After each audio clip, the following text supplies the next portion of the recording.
I heard about the digital capabilities of this facility, but I had no idea it was so centralized. Yeah, it's pretty amazing how much information you can get from a display screen. Let's have a seat and I'll show you. Okay. Digital control systems provide versatile and efficient process control and data acquisition in many industries. Terminology and symbols used to represent control systems have been expanded to include digital technology. Standards have been developed to provide universally accepted symbols that represent digital as well as analog control systems. ISA's Standard 5.1 contains definitions of process terms associated with digital technology.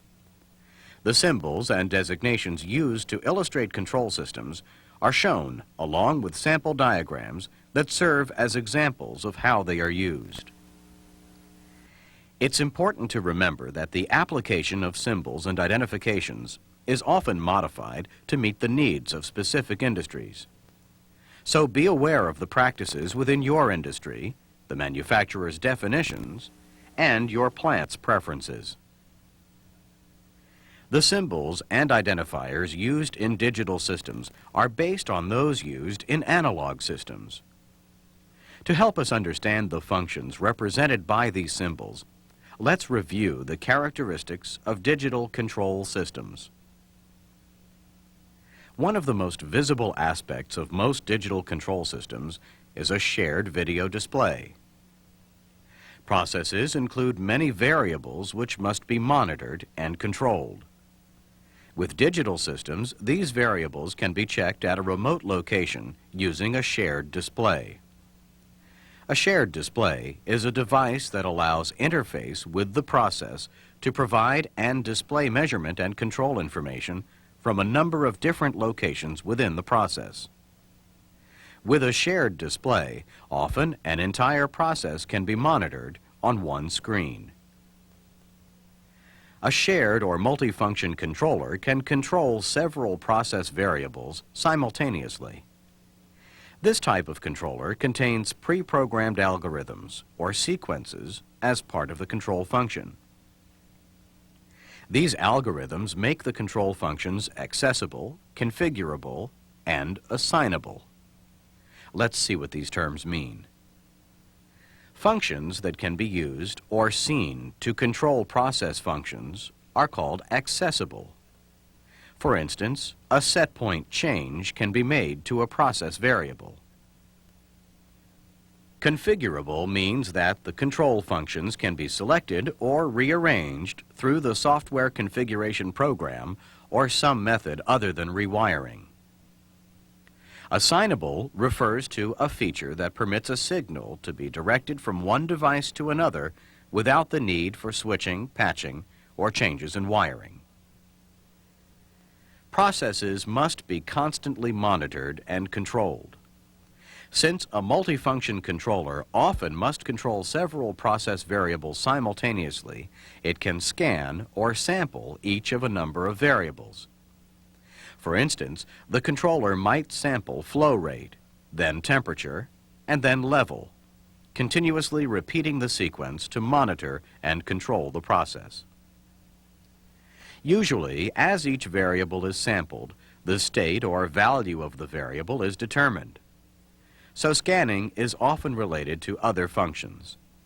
For instance, it might be combined with recording, because while scanning, it can also log a current record of the value or states of all the variables in a process. Your workbook describes the characteristics and components of digital control systems in more detail.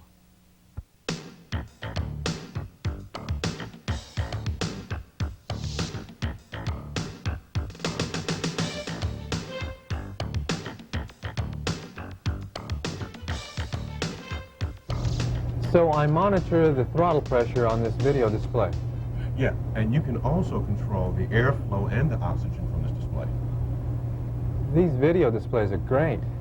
You may already be familiar with many of the symbols used in instrumentation diagrams. Understanding these symbols helps to interpret these diagrams for troubleshooting or diagnostics. A plain circle or balloon indicates a discrete instrument. A circle in a square represents shared display or shared control functions. A diamond in a square represents a programmable logic control or PLC. A hexagon indicates a computer function.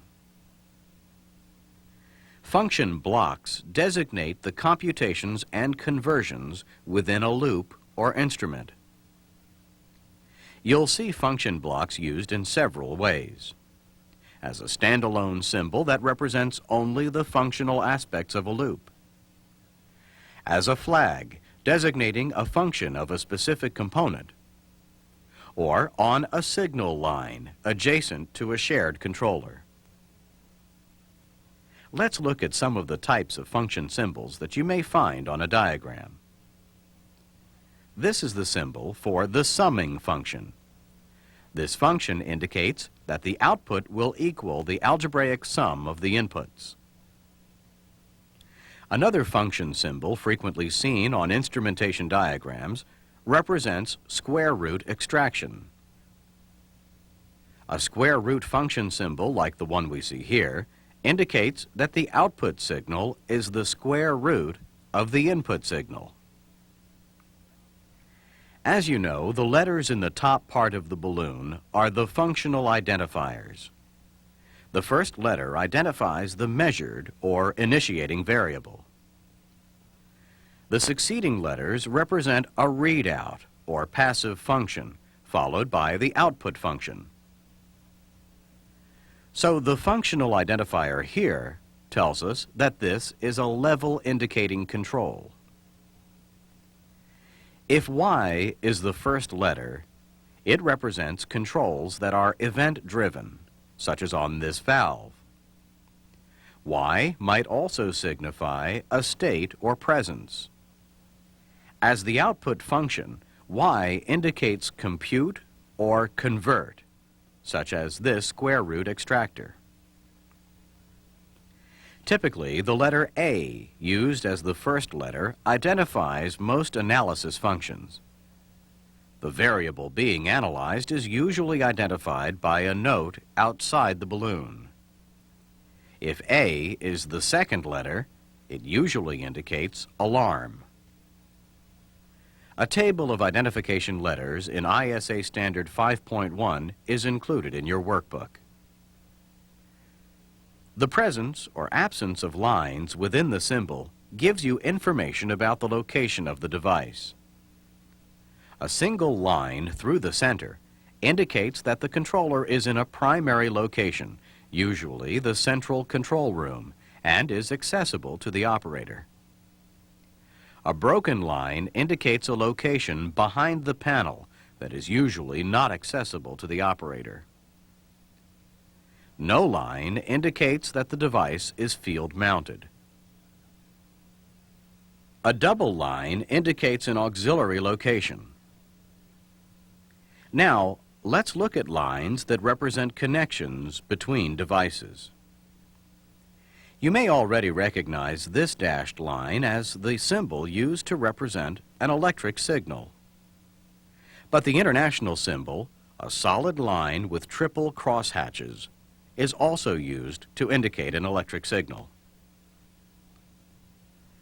This line symbol represents an internal system link that may be a software or data link between components. Notice there is an arrowhead at the end of the internal system link. Arrowheads show the direction in which the data is sent. This information is important when troubleshooting communication paths. Electromagnetic or sonic signals are represented by a guided or not guided line symbol. A signal that is guided, such as a fiber optic signal, may be represented by this symbol. A sonic symbol is an example of a signal that is not guided. These symbols indicate an electrical binary signal. Backslashes are added to the standard line symbol to indicate that this is a binary signal. Now, let's look at another line symbol. During the early stages of system design, before the hardware and software have been specified, this symbol is used to indicate an undefined signal. Although the type of signal lines have not yet been identified, an undefined signal line shows the communication paths between the components. As you can see, line symbols let you know the direction and types of signals that connect the components in a system. Being able to interpret them helps you understand how an instrument system communicates and can provide valuable information for troubleshooting. You'll also see other symbols on the P&ID, such as those for the primary element and final control element. The primary element, or sensor, is the part of the loop or instrument that first senses the value of a process variable to determine an output signal. The final control element directly controls the value of the variable of a control loop. Usually, the final control element is a control valve. Your workbook contains additional information about primary element and final control elements and the other symbols discussed in this segment.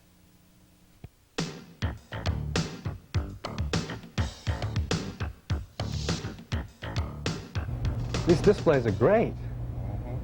But if you really want to troubleshoot in the loop, you really need to look at the P&ID. There are several types of diagrams, and each has a different purpose and different degree of detail. Simplified diagrams show the points of measurement and control. Conceptual diagrams emphasize control functions. Detailed diagrams describe the specific hardware and signals in the control system. Let's look more closely at each type of diagram and see what information it provides. Simplified diagrams are usually created during the early stages of system design, before the specific hardware and types of signals have been selected. A simplified diagram is used to orient you to the process operation. This example illustrates a distillation column control system. The balloons have abbreviated identification and show the points of measurement and control.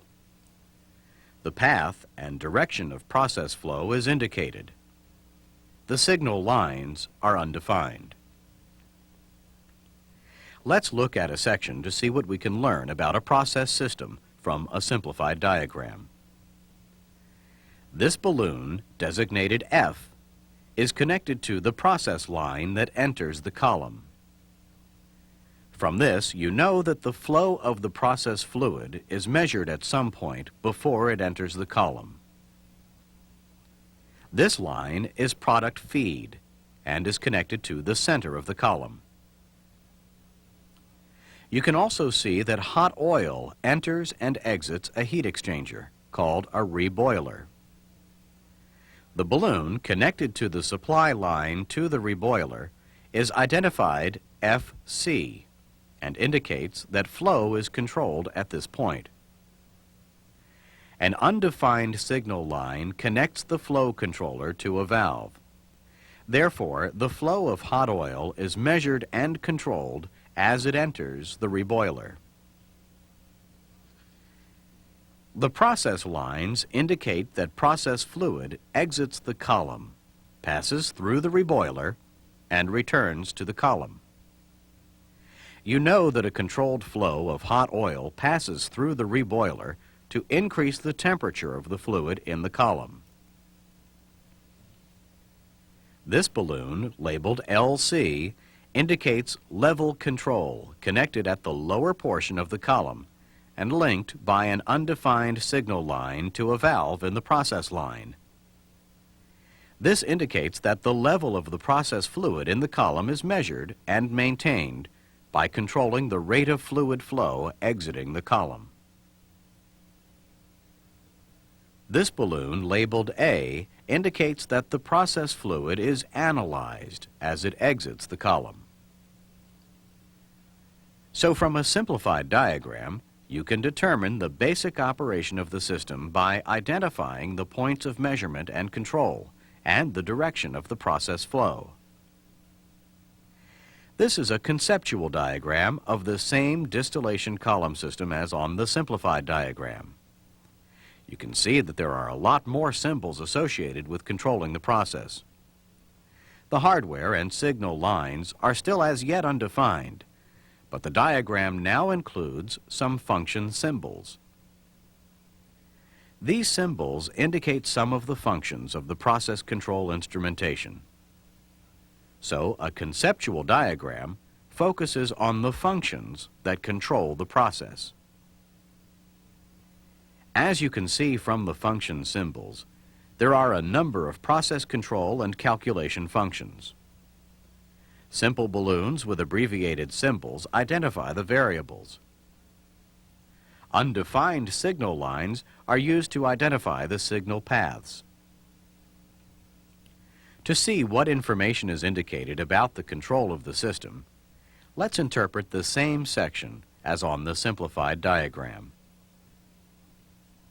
This is the hot oil line to the reboiler. This balloon indicates that flow is measured at this point. A signal representing the measured value is sent along an undefined signal line to a square root function. The square root is extracted, and the signal continues to a multiplier function. The linearized signal is then multiplied. But by what is it multiplied? When you trace the signal line, you see that there is a second input to the multiplying function from a differential temperature transmitter. So the linearized flow signal is multiplied by the signal representing the differential temperature. A note adjacent to the function block shows the algorithm performed by the multiplier function. After the value of the flow rate and the differential temperature are multiplied, a signal representing their product is sent to a flow controller. The flow controller also has a second input. Tracing the signal line, you see another multiplier. It also has two signal inputs. The first input is from a flow transmitter connected to the feed line to the column. The transmitter senses the flow rate through the process line and outputs a corresponding signal. The square root is extracted from this signal, and the linearized signal goes to a time function block. Here, the output signal will equal the input flow value averaged over a period of time. The signal then goes to the multiplier function. The other input to the multiplier function originates here. The letters in the balloon indicate that this is an analysis transmitter. The analysis transmitter is connected to the process line, which carries fluid from the column. So its output signal represents analysis of process fluid from the column. This signal is sent to an analysis controller and on to the multiplier function. The multiplier then sends an output signal based on the column feed rate and the bottom's product analysis to the flow controller. The flow controller receives input signals based on the values of these two multiplier functions to operate a valve that controls the rate of hot oil flow in the system. There is also an analysis of the overhead product. This analysis, along with the forward flow of the overhead from the accumulator, is also part of the temperature control calculation. So the rate of hot oil flow is determined by several variables and functions.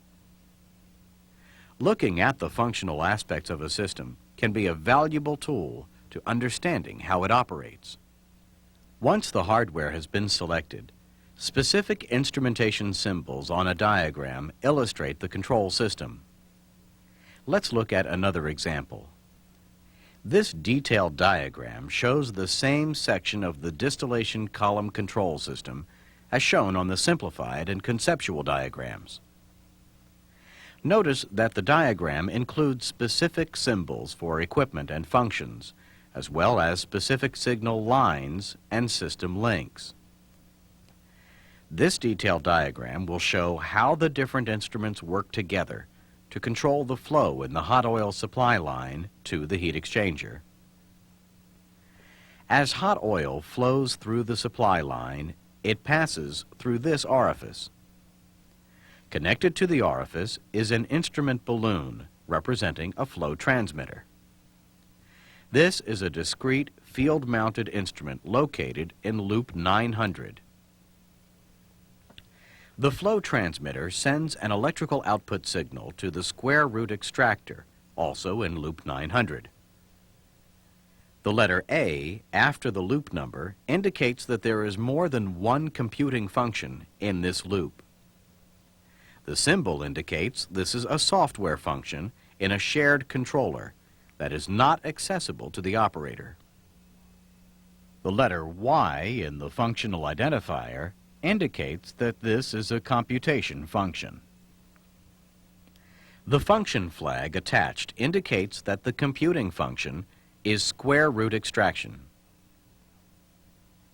The output from this function is a data link to a second flow computing function, FY900B. This function is also not accessible to the operator. The function designation flag identifies this as a multiplier function. The second input for this multiplier function is an electrical signal from a discrete field-mounted differential temperature transmitter in loop 920. This transmitter has two electrical inputs from the temperature sensors. This note identifies RTDs as the temperature sensors, so RTDs provide the input to the differential temperature transmitter. So the differential temperature transmitter sends a signal to computing function 900B. As we said, this is a multiplier function, and the product of its inputs is sent by this data link to the set point on FIC 900. This is a flow indicating controller in loop 900. From its symbol, you can see that it is part of a shared display, shared control. The center line indicates there is operator interface at a primary location. The note adjacent to the symbol identifies this as a flow rate alarm that actuates at high and low conditions. That means that the alarm is activated whenever the flow rate of hot oil to the reboiler is outside those limits. This flow indicating controller has a second input from flow multiplier function 901C. Multiplier function 901C also has input signals from two sources. One input originates at a field-mounted analysis sensor in loop 941. This sensor sends an electrical signal to an analysis transmitter. This device is also field-mounted. The analysis transmitter sends an electrical signal from the field to the control room. You know this because the symbol for the analysis controller indicates that it has a shared display, shared control function that is accessible. This note indicates that the analysis controller has an alarm that activates when it reaches a high limit. The signal from the analysis controller is received by multiplier function 901C. The other input to this multiplier function is generated by flow computing function 901B. This is a time-oriented function that is part of a shared control unit and not accessible to the operator. This note indicates the source of the flow signal to FY901C.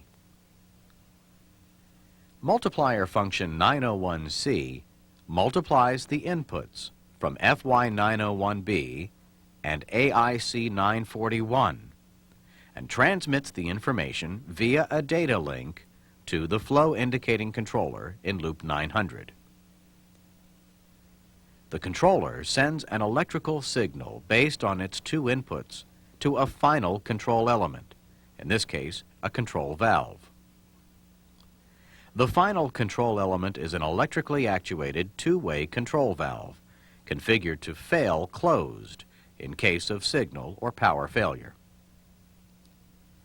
You can see that the detailed diagrams show how discrete and shared display shared control instruments are used to control a process. Each of the instrumentation diagrams provide a different level of information about the process system and how it functions. You may need to consult more than one type of diagram to fully understand a system's operation. And remember also that you can learn other information about the system from the information blocks at the bottom of the P&ID.